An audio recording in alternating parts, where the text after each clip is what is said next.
Assalamualaikum. Here is Yusuf. We are discussing about the applications of nanotechnology in food, agriculture and defense. Assalamualaikum. Here is Yusuf. We are discussing about the applications of nanotechnology in food, in agriculture and in defense. Now first we are discussing about the applications of nanotechnology in food industry. Nanotechnology has a vast range of applications in food industry. So basically the applications of the nanotechnology in food industry has been broadly categorized into two main branches like the food nanostructured ingredients and the food nanosensing. The food nanostructured ingredients is further subdivided into the food processing and the food packaging. The nanomaterials are used in the food industries because many of them contain essential elements which are non-toxic and they are stable at high temperature and pressure. The food processing used a lot of nanotechnology, like the nanotechnology is used to enhance the food color, the food flavor and the food taste. Other than these three properties, the nanotechnology impart to the food nanoencapsulation and the food nanocarrier have been made very huge advantages to the life of human beings. Like the dry milling technology can be used to obtain wheat flour of the fine size that has a high water binding capacity. Similarly, the antioxidant activity in the green tea powder can be increased by reducing its size to 1000 nanometers by dry milling. Similarly, the use of nano emulsions in food products can facilitate the less fat usage, like the low-fat nanostructured mayonnaise, spreads, and ice creams are now available in the market.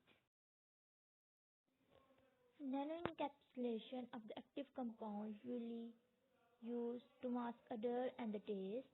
They control the reactions of the food with active reagents. Similarly, it helps the food delivery at a specific site, at a specific time, and at a specific rate in the human body.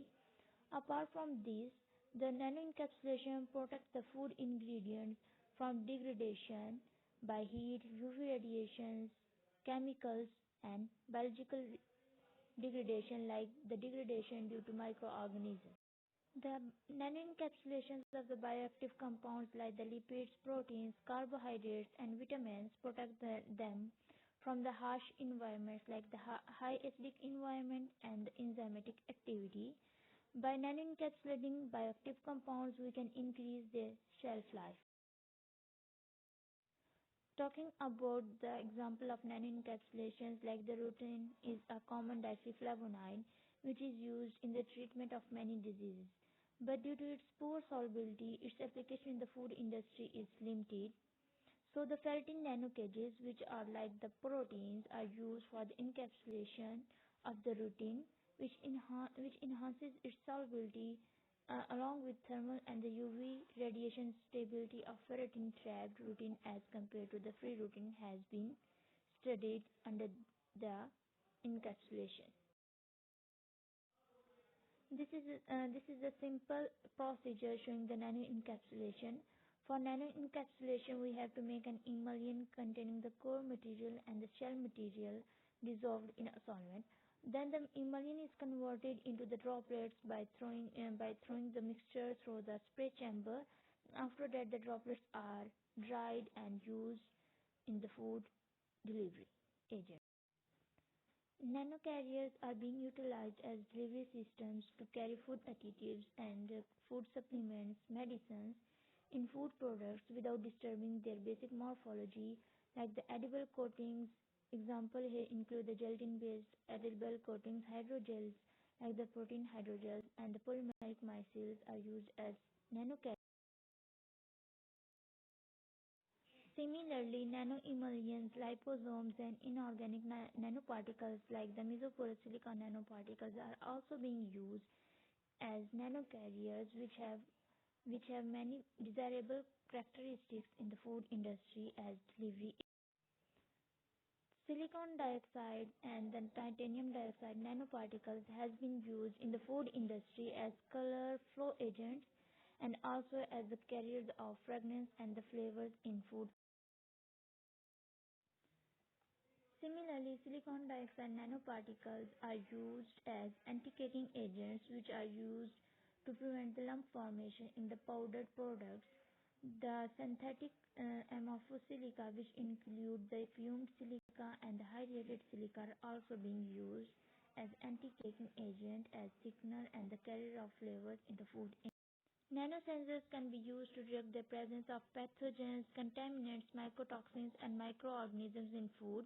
They basically act as indicators that respond to changes in the environmental conditions related to the food. Like the thin film-based optical immunosensors have specific antibodies, antigens, or protein molecules that are immobilized on thin film, are the sensor chips, which emit signals on detection of target molecules. For example, a dimethylsiloxane microfluidic immunosensor integrated with specific antibodies immobilized on a aluminium nanoporous membrane was developed for rapid detection of foodborne pathogens like the Escherichia coli. Nanotubes are also being used as sensors due to their rapid detection, simplicity, and cost effectiveness. Toxin antibodies attached to these nanotubes causes a detectable change in their conductivity, like the waterborne toxins are detected by nanotubes. This is the advanced version of nanosensors which are used in food, which is known as electronic tongue or the nose. The electronic tongue or the nose consists of an array of nanosensors that monitor the food conditions by giving signals on aroma or the gases released by food items. Talking about the example like the quartz crystal microbalance based electronic nodes can detect the interaction between various odorants and chemicals. I am Uzma Batul. I will be discussing the use of nanotechnology in the food packaging. The packaging of the food is used to maintain the safety and the quality of the food product from their production to the consumer. It creates the physical protection and also the physicochemical characteristics of the food are maintained so as to maintain an adequate shelf life and also to maintain the quality of the food as well as its safety. The coating or the packaging of the food keeps the adequate moisture content depending upon the type of the food and also acts as a barrier against the permeation of the gases like carbon dioxide or the oxygen. The packaging of food is different from the packaging of other durable items because of the greater shelf life as well as the quality need to be preserved. In this picture we can see that if the food is not packaged, so it is at the risk of being contaminated with the microbes as well as attack of moisture or the oxygen as well as the UV rays from the sun. But if we will package it with some active material, then all of these microbes will be prevented from damaging the food. The different polymeric materials like polypropylene, polyethylene, terephthalate, they are used as the polymers or in the food packaging.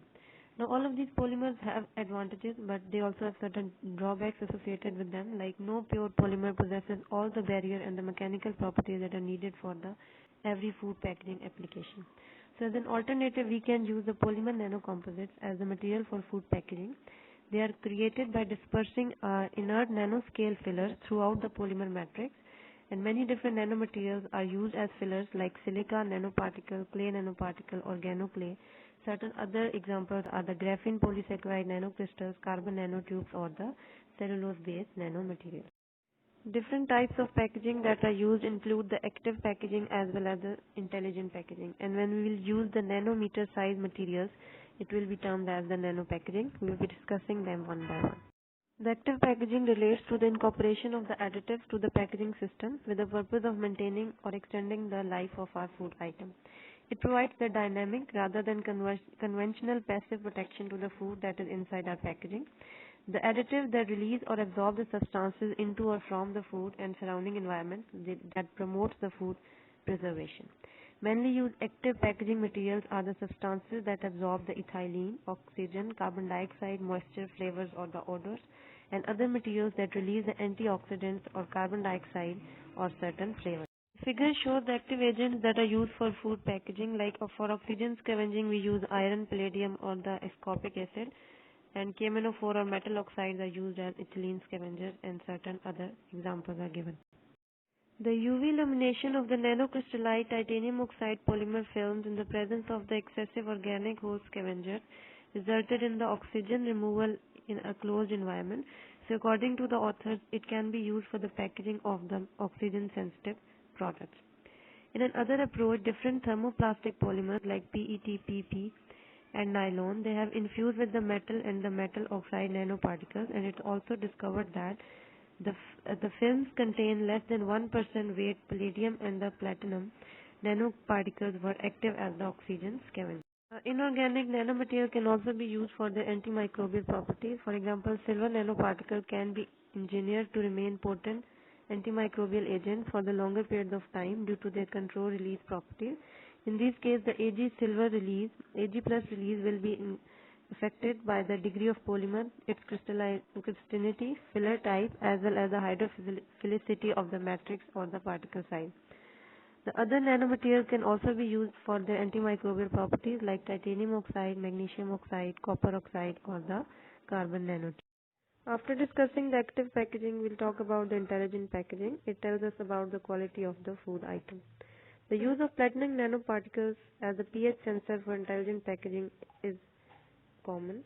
Also, the composite thin films with the iron oxide nanoparticles are actively used as the humidity sensors.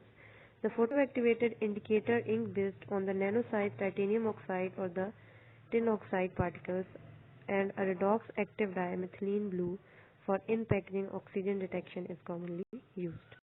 Another important component is that the food package material should be the biodegradable. The typical biodegradable polymers are in use. These include the polylactic acid, polycaprolactone, or the polyhydroxyalkanoate. And nanomaterials can also be used as the biodegradable polymers. For example, the nanomaterials are used to prepare the nanocomposite of the different kinds of clays or the organically modified nanoclays. A higher biodegradability rates have been observed for the bio-nanocomposite film when compared to their biopolymer counterparts as for PHP. There are certain safety issues that are concerned with the use of nanoparticles in the food packaging, like the nanoparticles may migrate from the packaging material into the food and may lead to the bioaccumulation of these particles into the organs, which may affect the consumer's health. For example, the silica nanoparticles which are majorly used as an anti-caking agent, are cytotoxic in the humans and are capable of causing the lung cancer. There are certain regulations of using the nanotechnology in the food production. The British government agrees to the suggestion that nanoparticle ingredients be subjected to a full safety assessment before using them in the food products. According to the Regulation 450/29 on the active and intelligent packaging, it also states that the new technologies that engineer the substances and particle size that exhibit the chemical and physical properties that significantly differ from those at the larger scale, for example the nanoparticles, they should be completely assessed on a case-by-case basis as regards their risk until more information is known about such new technology. Assalamualaikum, and we have Tab and I along with Salihah Kaleem will be discussing applications of nanotechnology in agriculture. So basically we'll be discussing about the nanofertilizers, agrochemicals, the wastewater treatment. First of all, we'll be knowing that what are nanofertilizers. We are familiar with the fertilizers that they are nutrient or supplement carriers that are basically used for the production of crops, to increase their yield, etc. So nanofertilizers, they are similarly nutrient carriers but at the nanoscale, and they are capable of holding bountiful of nutrient ions because of their large surface area and release it slowly and steadily in terms of the crop demand. So the question arises that why there is a need of nanofertilizers, like we are using simple commercial fertilizers like urea, ammonium phosphate, potassium chloride, etc. So the question is, we have discussed about that what are nanofertilizers and what are fertilizers. So there must be a question that why do we use nanofertilizers, or why is the need of nanotechnology in agriculture or in fertilizers? So the main answer to this question is that the plant structures like plant cell walls, they are very much small, like their diameters range from 5 to 20 nanometers, whereas the plant roots and the leaf structures, they are very much nano and micro structured surfaces, and the nutrients basically that are used in the nano fertilizer are at nano scale, so they are easily taken up by the plants without any loss of the nutrients as used in the conventional fertilizer. That the in conventional fertilizer like urea, ammonium diphosphate, or potassium chloride, or the ammonium salts, etc. So the size of the particles, it is very large as compared to the nano fertilizer, that is up to 2 to 4 millimeters. So these when these traditional fertilizers, they are employed to the plants, so much of these substances, they are lost during this process because they are not taken up by the plants. Whereas then the nano fertilizer, they are either used either through the process of encapsulation or using as nutrients. So these processes, they basically causes a slowly and steadily release of the nutrients with respect to the crop demand, and they are taken up by the plant structures very easily because of their small size and diameters. So yes, this is the answer, that why do we need nanofertilizers. In this figure, we will be discussing about the interaction of the nanoparticles with the plants. The first figure talks about that how the nanofertilizers, they are applied to the plants, like either below or above the ground, in the form of the granular form or either in the liquid form where they are sprayed and known as foliar application. The part B shows that how these nanoparticles or the nanofertilizers, they are taken up by the plants, like these enter when they are sprayed or on the plant structures, either through the leaves or the stems or the roots. They absorb these nanofertilizers or the nanoparticles because they are very much small, and then these nanofertilizers, they are then undergo the two mechanisms, either the symplastic or the apoplastic pathway, where they enter the plant cells.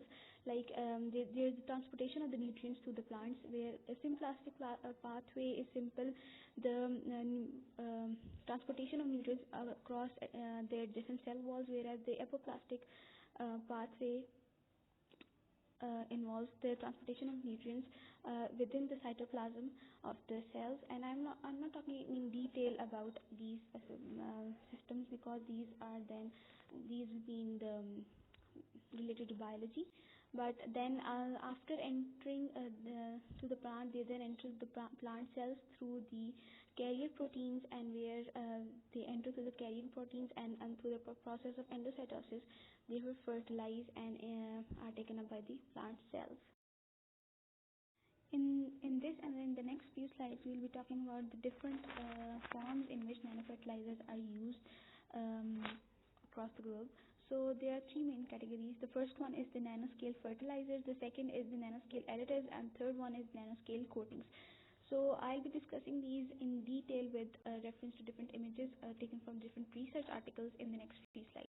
So our first category or the first type is the nanoscale fertilizer. This means that the conventional fertilizers that are commonly used, like urea, potassium chloride, or DAPs, they are reduced in size, typically in the at nano level, and they are used in the form of nanoparticles. So nanoscale fertilizers, they are conventional fertilizers reduced to nanometer size and used as nanoparticles. They are prepared either in the form of modules or the nanoscale dimensions, and by reducing the size of the fertilizer or the nutrient that we are going to use, it increases the nutrient efficiency by the crop, and also causes that better efficacy with lesser amount required by the plants. So like the examples include the urea or ammonium salt or peat. Peat is basically the organic decay of the plants that is commercially used in Pakistan. Is also used in the agriculture sector, and they are basically reduced to nanoscale size and known as nanoscale fertilizer. Image is taken from a research article that basically shows the supporting evidence for the nanoscale fertilizer, that how they are impacting the crop growth. Like it is a TEM transmission electron microscope image that shows that zinc oxide nanoparticles, they are used in peanut plants, and the image, the green box as shown, in the pink box, the image on the right side shows a greater crop elongation as compared to the left image. So the greater crop growth of the peanut plant because of the zinc oxide nanoparticles shows that the nanoparticles they basically ensured greater seed germination that resulted in greater chlorophyll content and increased the stem and the root growth as compared to the bulk zinc oxide that was used on the left side.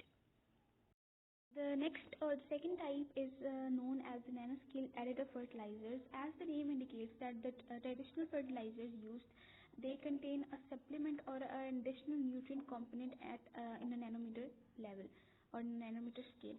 So these nanomaterials they are included in the crop reservoirs or the crop shoots and not as a fertilizer but as a nutrient in comparison or in addition to the conventional fertilizers used in order to enhance the crop growth and also they also have a great defense against the plant pathogens like pesticides and shows antimicrobial properties. Examples like CNTs they were used for the growth of tomato seedlings. Similarly, tin oxide, indium oxide or indium tin oxide they were used as additives in the commercial fertilizers and they basically claim to improve the efficiency of the sunlight utilized by the plants. Here also it is an evidence that shows that the chickpea root tissues where the figure A shows the chickpea roots that are used without the exposure or without using the CNTs, the carbon nanotubes, whereas the figure B shows the use of carbon nanotubes and the arrows shown in figure B, the white arrows, they are basically represent the carbon nanotubes, the CNTs. And the C figure shows a close image of the CNTs with of the chickpea root within the tissues and shows that the roots having CNTs like the second and third figure in part C they showed a great elongation and within a period of 10 days as compared to the plants that have not been used that do not basically use the CNTs. So, nanoscale coating fertilizer, they are the last type of that how the nanofertilizers they are used. The nutrients they are basically encapsulated by the nanofilms or they are intercalated to the nanoscale pores of the host material. Host materials basically are chemicals, traditional fertilizer. So the fertilizers or the supplements they are encapsulated by nanoscales that are polymeric layers at the nano level, and the fertilizer or the nutrients they are incorporated into that shell as shown in this image. That there's uncoated fertilizer like consider an example of urea, and when urea is the core structure, whereas when we encapsulate urea within the polymeric shell, like the outer shell is of a polymer that is at the nanoscale. This causes encapsulation of the fertilizer that causes selective diffusion of the nutrients according to the crop demands and causes the prolonged availability of nitrogen and phosphorus that are basically required by the plants in the soil. So they basically these clay or these polymeric shells they provide different properties like they increase the thermal stability, the mechanical properties of the bulk material or the fertilizer that is being used, and they are also employed as a medium for the absorption of the nutrient products that have been incorporated into the shell. So the third type that was the encapsulation of the fertilizer. So this is also a TEM image that shows that how the urea particles they were encapsulated into the nanoparticles like that were hydroxyapatite, and the graph basically shows that the urea modified hydroxyapatite nanoparticles, like the A part shows that the nitrogen release over the 60 days for the nanofertilizers, whereas the B part shows the conventional fertilizers, that how the conventional fertilizer release the nitrogen to the soil. So the A part, the A line or the A piece shows that the number of days were 60, but there was controlled and steady release of the nitrogen by the nanofertilizer when it was encapsulated, and it was not suddenly given to the plants, but it was given according to their demand. Whereas when bulk when urea was delivered without any encapsulation of the hydroxyapatite or any other polymeric shell at nano level, so all of the nitrogen was at immediately released into the soil, and that basically had no advantage to the crops because it was then leached or it was Yes. In this section, we will be discussing about different methods that are involved for the delivery of the nanofertilizers to the plants. So it is classified into two main categories: the in vivo methods and the in vitro methods. The in vitro methods, we all know that these methods basically are performed in the laboratories where like either the roots or the leaves or the different stems of the plants, they are taken and individually, and the analysis or chemical procedures or protocols, they are performed and the experiments are done. Whereas in vivo methods, they talk about the whole plants, or it does not talk about individually about different parts of the plant, but it is performed on the entire plants in the natural environment. So the in vitro methods, they basically consist of aeroponics and the hydroponics. As the name indicates, aeroponics, they are basically concerned about the roots of the plants individually that are taken out from the plant, and they are suspended in the air and in the labs where experiments are done, and then the nutrient solutions, the fertilizer, the nanofertilizer, they are constantly sprayed onto the roots in order to check their crop growth or etc. So, but the disadvantage of this technique is that there is a requirement of a lot of nutrient solution that is not economically feasible. Next method is the hydroponics. Hydroponics involves that it is also known as the second name of this method is the solution culture method, in which the plants they are grown in laboratories with their roots that are immersed in the liquid nutrient solution without the soil, because naturally plants they are grown in the soils, right? But hydroponics involves the growth of plants in the nutrient solution without the use of soil. This method is also very much useful, and is done worldwide. But the problem arises that because there is a slowly and steady release of the nutrient requirement by the plant. So excess amount of the nutrients may cause wilting of the plants, and this is not beneficial. The in vivo method talks about the soil application and the foliar application. The soil application basically that is done worldwide in our country, also in our agricultural sector. But the foliar application, it involves the use of fertilizer in the liquid state that is sprayed onto the leaves of the plants, right? So the nanofertilizers, they are applied either to the soil or to the leaves, and promoting the direct entry of nutrients into the plant system, thus reducing the wastage of the fertilizers. So yes, these are the different methods used. In this slide, we will be discussing about some of the nanofertilizers that are used in different agricultural fields worldwide. So the first table talks about the nanofertilizer like zinc oxide or titanium oxide that are used along with the commercial fertilizer like urea, ammonium phosphate, potassium chloride, and their impacts on the productivity of the different crops. And the next table basically tells us about the impact of the nanofertilizers that are used along with the conventional fertilizers on the crops by varying the different climatic conditions. Now, as a whole, we will be discussing about the advantages that are associated by using nanofertilizers either individually or by mixing them the commercial fertilizers. That what are the main benefits? So first of all, because nanofertilizers, they are very much small in size as discussed previously, so they reduce the chance of leaching and volatilization into the groundwater or the soil. So this reduces the environmental pollution or has less environmental impact, right? The next advantage is about that the nanofertilizers, they reduce the basically they reduce the nutrient loss, because the commercial fertilizer, they have a great particle size about up to 2 to 4 millimeters, whereas the nanofertilizer, they are very much small and they get easily absorbed, or they are easily taken up by the plants and the plant structures.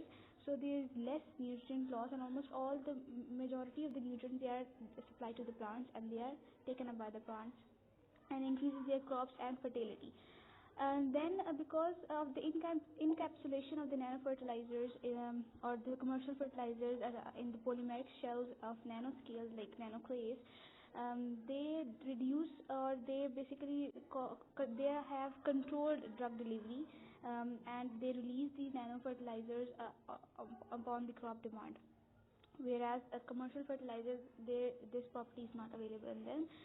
Lastly, because of their small size, pore size, or the small pore size of the plants or the leaves or the roots, and the small structure of the nano fertilizers used, there is improved or the enhanced plant to soil interaction that also increases productivity and growth of the crops. This basically image shows or depicts the comparison of the traditional fertilizers and the nano fertilizers.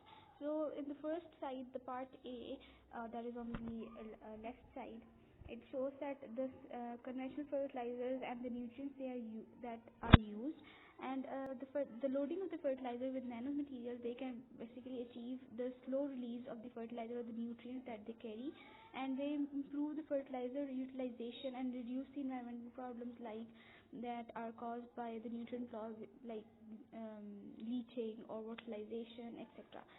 But when we independently use the chemical fertilizer, because they have a large size and the pore structures of the plant, they are very much small, so they only small portion of the fertilizer they get is taken up by the plant or the microstructures, while the rest of the bulk material is wasted and enters into the ground or the soil or the wastewater. So this is a major loss, and that decreases the crop productivity, the crop growth, the crop demand. Whereas the encapsulation of all these nutrients that are used in the fertilizers into the polymeric shells of the at nanoscale, these nutrients, they are loaded into the polymeric shells as shown in the above figure. So they basically easily get absorbed by the plants, and they then are taken up by the crops slowly and steadily with respect to their crop demands. So yes, and reduces the leaching problems and pollution of the groundwater. So this in this last slide, the table basically shows the gist of all the topic that we have been discussing previously in the slides, that it is the properties of the nanofertilizers and conventional fertilizers that are enlisted, and their comparisons, like how nanofertilizers, they are better than the conventional fertilizers as discussed previously. So there are these 3 to 5 different properties, like there is loss of fertilizer nutrients when we are talking about the conventional fertilizers, but on the other hand, nanofertilizers, there is very less chance of leaching because of the encapsulation or the very less size of the nanofertilizer at nanometer scale. Then there is that nutrient and efficiency, that they increases the fertilizer efficiency as compared to the chemical fertilizers, and they're easily taken up by the plants. Then there's controlled release mode because of the encapsulation by the polymeric nanomaterials of the nutrients into the membranes.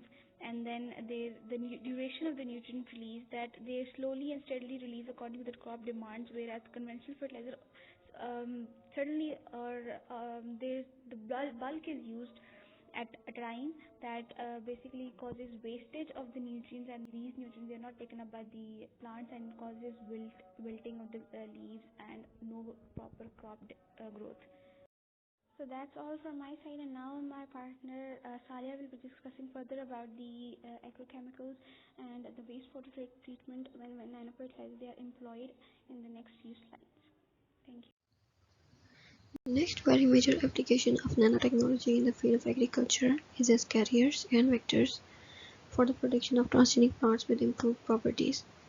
So basically, the simplest technique in this regard is a tissue culture technique, which includes maintaining plant cells in controlled conditions, then its sustenance as callus, and then transformation of callus into entire plant.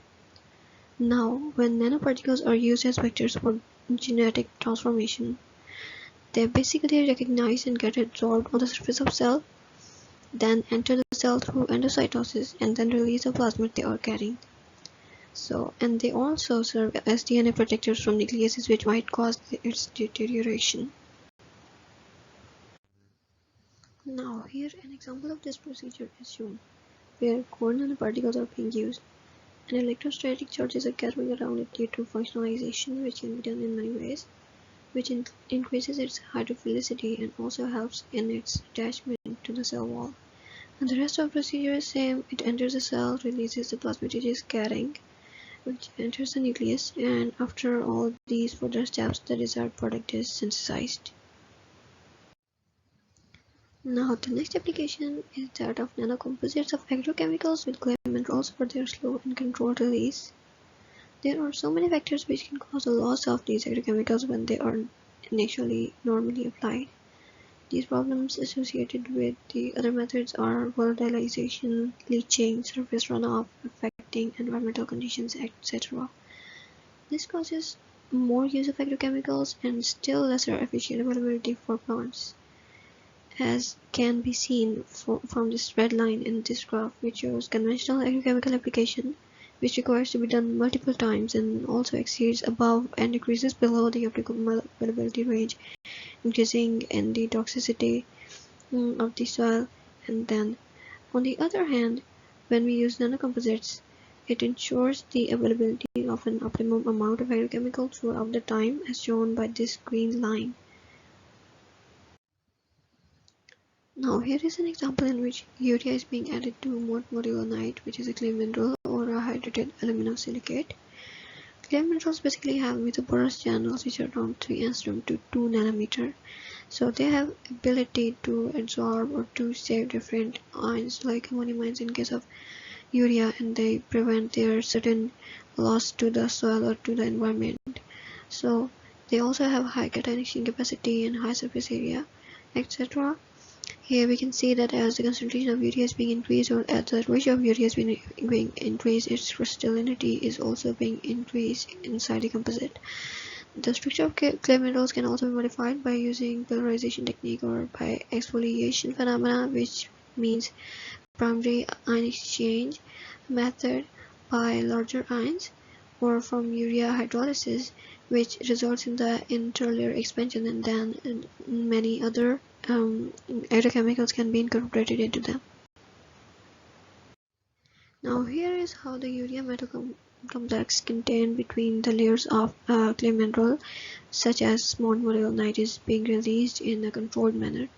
Firstly, its decomposition is prevented. Then it can be delivered safely to the inner layers of the soil. Then its degradation to ammonium ion is also being retarded because of its composite with the clay mineral. And then the clay has also a high retention potential for the ammonium ion for a larger period of time, which ensures its availability in a very controlled manner to the plants. Assalamu alaikum. My name is Miriam Ashik and I'm going to discuss nanotechnology in defense and security. These are the applications that I'm going to discuss.